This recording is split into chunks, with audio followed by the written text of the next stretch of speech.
গাজীপুর জেলার শ্রীপুর উপজেলার এই কাওরাইত কালী নারাজন উচ্চ বিদ্যালয় থেকে জনাব অধ্যাপক ডাক্তার এ.জেড.এম জাহিদ হোসেন এসএসসি সম্পন্ন করেন।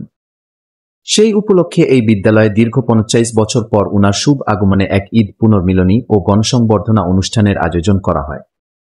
জনাব অধ্যাপক ডাক্তার এ.জেড.এম জাহিদ হোসেন এর শুভাগমন উপলক্ষে বিদ্যালয়ের দুপাশের দুটি জেলা থেকে লক্ষ লক্ষ লোকের সমাগম হয়। অনুষ্ঠানে উপস্থিত ছিলেন গফরগাঁও বিএনপির নেতৃবৃন্দ, শ্রীপুর বিএনপির বিভিন্ন নেতৃবৃন্দ। বক্তৃতায় জনাব অধ্যাপক ডাক্তার এ.জেড.এম জাহিদ হোসেন তিনি তাহার স্কুল জীবনের বিভিন্ন স্মৃতিচারণ করেন।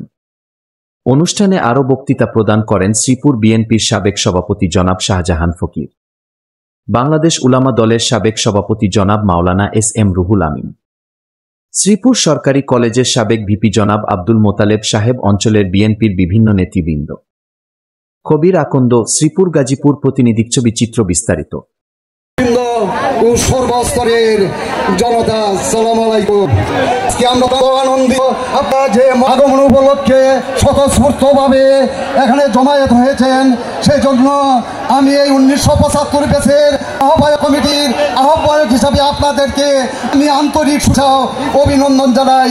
এখানে অনেক বক্তা আছেন, ওনাদের মূল্যবান বক্তব্য শুনবেন, এই জন্য আমি আর বেশিক্ষণ বক্তব্য দীর্ঘায়িত করবো না। সুস্বাস্থ্য কামনা করে আমি আমার বক্তব্য শেষ করছি। আসসালামু আলাইকুম। কৃষক দল, শ্রমিক দল, মহিলা দল সহ অন্যান্য অঙ্গ সহযোগী সংগঠন সমূহের এই সকল জেলার এবং উপজেলার সম্মানিত নেতৃবৃন্দ, বিশেষ করে ময়মনসিংহ দক্ষিণ জেলা ছাত্র দলের নতুন সভাপতি, আহ্বায়ক এবং সদস্য সচিব উপস্থিত আছে, সাবেক সভাপতিও আছে, সবাইকে আমি সালাম জানাই।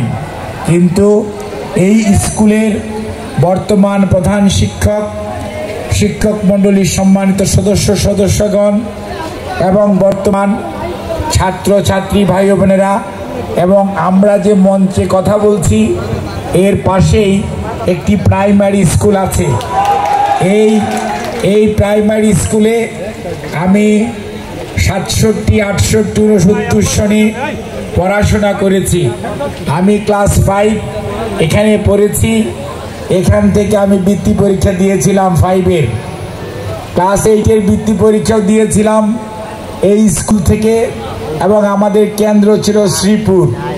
আমরা তখন একটু খেলাধুলা করতাম এবং আমাদের খেলার থানার কম্পিটিশন হতো শ্রীপুরে, এবং আমরা ওই সময় স্পোর্টস, এখন তো স্পোর্টস হয় কিনা আমি জানি না, কারণ ম্যাক্সিমাম স্কুলেই মাটি নাই। কাওরাইত উচ্চ বিদ্যালয় খুব সৌভাগ্যবান যে ওনাদের মাঠটা এখন পর্যন্ত আগের চেয়ে ছোট হয়েছে, কিন্তু গাছপালা লাগিয়েছে। খেলা হয় কি আমি জানি না। আগে এখানে খুব বড় ফুটবল খেলা হতো, অনেক দেশি বিদেশি ফুটবলাররা, বিশেষ করে ইরানি অনেক ফুটবলার এখানে ফুটবল খেলতে আসতেন, এবং কাওরাইত এবং এই আশেপাশে পাইথল ইউনিয়নের এবং কাওরাইত ইউনিয়নে অনেক নাম করা ভালো ভালো ফুটবলার ছিল, যারা তখন ভালো ফুটবল খেলতো, এবং এখানে অনেক লোক আসতো ভালুকা, গফরগাঁও, শ্রীপুর, বিভিন্ন জায়গা থেকে, ঢাকা শহর থেকে বিভিন্ন।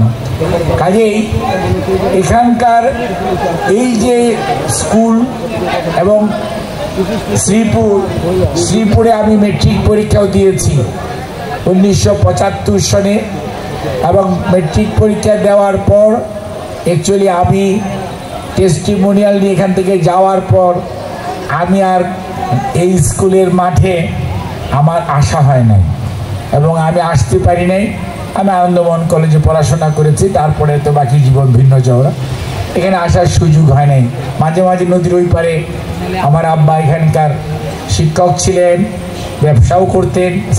স্যার নিজামুদ্দিন স্যার ওনার সাথে বেশ ঘনিষ্ঠ ছিলেন, and he was a teacher. এখানে গার্লস স্কুল আছে, ওইটা প্রতিষ্ঠার সাথে কলেজটা ছিল কাওরাইত গয়েশপুর কলেজ, সেটা বোধহয় এখনো আছে, তো চলে মনে হয় ভালো। ওই কলেজ, ওইগুলি সব স্বাধীনতার আগের কথা। স্বাধীনতা উত্তর পরবর্তীকালেও আলহামদুলিল্লাহ they are doing very good. But my father এখান থেকে 1982 সনে উনি রিটায়ারমেন্টের পরে মানে যখন একটা বয়স থাকে তো বয়সের পরে উনি আর এখানে করেন থাকেন নাই, বাট আমাদের